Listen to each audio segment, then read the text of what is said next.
निर्देशातून जेव्हा India shining म्हणत असतो, देशाचा शेतकरी तेव्हा मातीमध्ये खेळत असतो, देशाचा भावी नागरिक जेव्हा शाळेमध्ये शिकत असतो तेव्हा त्याला शिकवणारा शिक्षक मात्र अशैक्षणिक कामामध्ये गुंतलेला असतो. हे आजचं देशाचं आणि शिक्षण व्यवस्थेचं वास्तव आहे.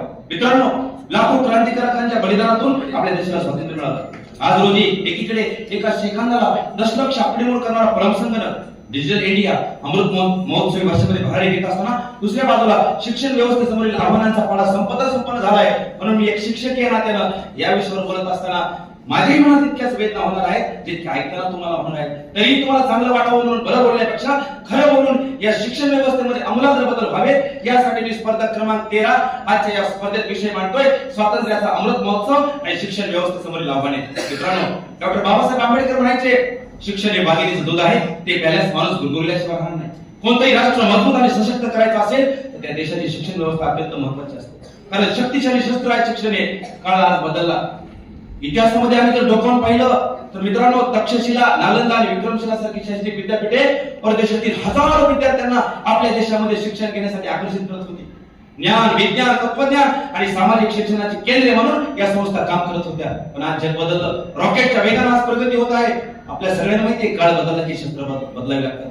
जो युद्धामध्ये जुनी हत्यारे वापरतो त्यांचा पराभव निश्चित असतो. भारताला सुद्धा बदलावं लागेल. आपली शिक्षण व्यवस्था किती मोठी आहे माहिती आहे?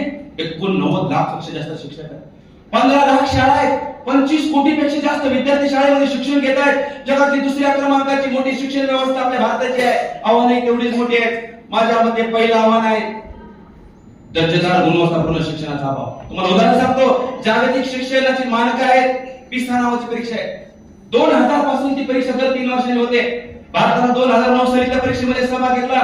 एकूण 74 देशांनी त्या परीक्षेत सहभाग घेतला. या 15 वर्षाच्या विद्यार्थ्यांचं वाचन, गणित आणि विज्ञान तपासलं जातं. परीक्षेचा निकाल लागला. आपल्या देशामध्ये आमचा खालून दुसरा आणि वरून 73वा नंबर आला. त्यानंतर सर आम्ही त्या परीक्षेत भागच घेतला नाही 2022 पर्यंत. आत्मचिंतन करण्यासाठी गोष्ट आहे. दुसरी गोष्ट आहे, 2024 ला असाच रिपोर्ट आला. इयत्ता 3रीच्या विद्यार्थ्यांना 23.4% विद्यार्थ्यांना दुसरीच्या लेवलचा मजकूर वाचता येतो. वर्षभर रिपोर्ट येतात. आम्ही नाव ठेवतो शिक्षक म्हणून, पण माझ्यासारख्याला दुःख होतं, वेदना होतात की हे सगळं वास्तव आहे. हे आपल्याला नाकारता येणार नाही. शिक्षकांची अशैक्षणिक कामं बाजूला सारून आपल्याला शिक्षकांना गुणवत्तापूर्ण शिक्षण देण्यासाठी काम करावं लागेल. दुसरं आव्हान मला वाटतं पायाभूत सुविधा. माझ्या मित्रांनी सांगितल्या, ऑलिम्पिक स्पर्धा होती सर दर 4 वर्षांनी. ऑलिम्पिक स्पर्धेमध्ये आम्हाला मेडल मिळत नाही. त्यावेळेस आमची व्हॉट्सअप युनिव्हर्सिटी, फेसबुक युनिव्हर्सिटी जागी होते. वेगवेगळ्या पोस्ट करायला लागतो. आम्ही गेस्ट म्हणून जागा होतो. नंतर 4 वर्ष काहीच नाही. ऑलिम्पिक मध्ये सर अमेरिकेने 5300 मेडल मिळवले आतापर्यंत.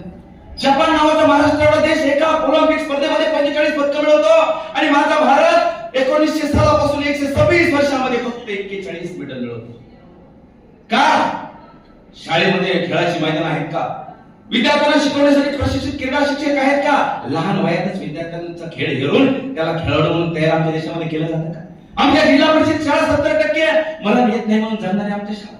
त्याच त्या जुनाट वर्ग खोल्या, आपण स्वच्छतेची व्यवस्था, कोणाला प्यायला पाणी नाहीये, शाळा गळतायत. अशा अवस्थेमध्ये आमचा देश कसा मासत होणार?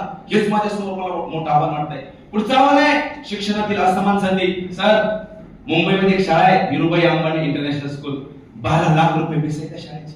या देशामध्ये स्वयंअर्थशास्त्राच्या नावाखाली अशा हजारो शाळा निर्माण केल्या. या शाळेमध्ये मी भाषण करतोय, या शाळेची सुद्धा फीस आहे 1 लाख रुपये असली या शाळेची.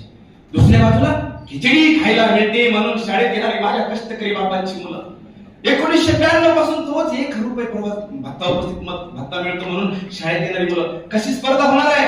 हा एका बाजूला इंडिया आहे आणि दुसऱ्या बाजूला माझ्या शेतकरी गरीब बापाचे लेकरं शिकणारा भारत दुसऱ्या बाजूला आहे. कशी स्पर्धा होणार आहे या ठिकाणी? पुन्हा सांगतो सर, आयबी नावाचं बोर्ड वेगळी मुलं, सीबीएसई नावाचं बोर्ड वेगळी मुलं, सीएससी नावाचं बोर्ड वेगळी, स्टेट बोर्ड, परत इंग्लिश स्कूल, परत मराठी स्कूल, सगळ्या शेवट स्टेट बोर्डची मराठीची मुलं आमच्याकडे संधी नाही म्हणून तिथे शिकतात.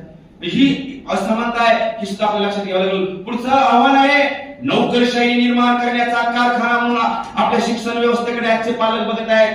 कारण नोकरी मिळवणं म्हणजे शिक्षण घेणं हे पालकांच्या डोक्यात पक्क आहे. कारण नोकरी पक्की, छोकरी पक्की, हेच लोकांच्या डोक्यात नाही. ह्याच्या पलीकडे आणि मी सांगतो, आजचा विद्यार्थी परीक्षार्थी बनलेला आहे, ज्ञानार्थी तो बनलेला नाही. मला असं वाटतं की सर्वोत्तम शिक्षण ते जे विद्यार्थ्याला परीक्षेसाठी तयार करत नाही तर त्याच्या आयुष्यासाठी तयार करतं. माणूस बनवण्याची प्रक्रिया ही शिक्षण व्यवस्थेमधून झाली पाहिजे, ती होणं अत्यंत महत्वाचं आहे. ह्याच्या पुढचं आव्हान मला वाटतंय शाळा बाह्य विद्यार्थी. सर देशामधल्या प्रत्येक गावागावामध्ये जा,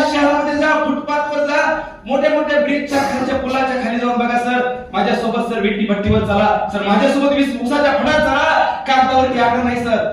मी डोळ्याला पाहिलं, मी याच्यावरती काम केलं सर पुणे मुंबईमध्ये. लाखो मुलं शिक्षणापासून वंचित आहेत आज सुद्धा. ज्या मुलांनी सर शाळेत तोंडच बघितलं नाही, मी तुम्हाला पुरावे देऊ शकतो त्याचे. लाखो मुलं जर शिक्षणापासून आजही वंचित असतील तर 2047 ला कसला भारत महासत्ता बनणार आहे, ज्या मुलांनी शाळेचं तोंडच बघितलं नाही. हे सुद्धा आजच्या शिक्षण व्यवस्थेसमोर आव्हान आहे. पुढचं आव्हान आहे जीव घेणी स्पर्धा.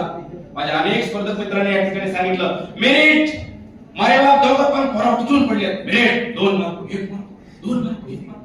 2018 ला 10,159 मुलांनी जीवनयात्रा संपवली. या मुलांच्या ज्या आत्महत्या होतात त्याला जबाबदार कोण? आमची शिक्षण व्यवस्था असं मला वाटतं. पुढे जाऊन सांगतो, माझ्या आता स्पर्धक मित्रांनी सांगितलं मातृभाषेतून शिक्षण.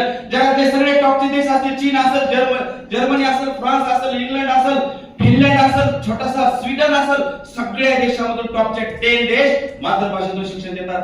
आमच्याकडे काय? मातृभाषेतून शिक्षण देणारा सगळ्यात गरीब आणि भंडार बालक समजला जातो. आणि स्टेटस काय? सीबीएसई आयबी मध्ये शिक्षण देणारा देशातला सगळ्यात सर्वश्रेष्ठ समजला जातो. याचा अर्थ, आणि आम्हाला समजलं नाही नेमकं काय चालू आहे. एनईपी 2020 सगळे सांगू राहिले, धीम्या गतीने अंमलबजावणी चालू आहे. आणि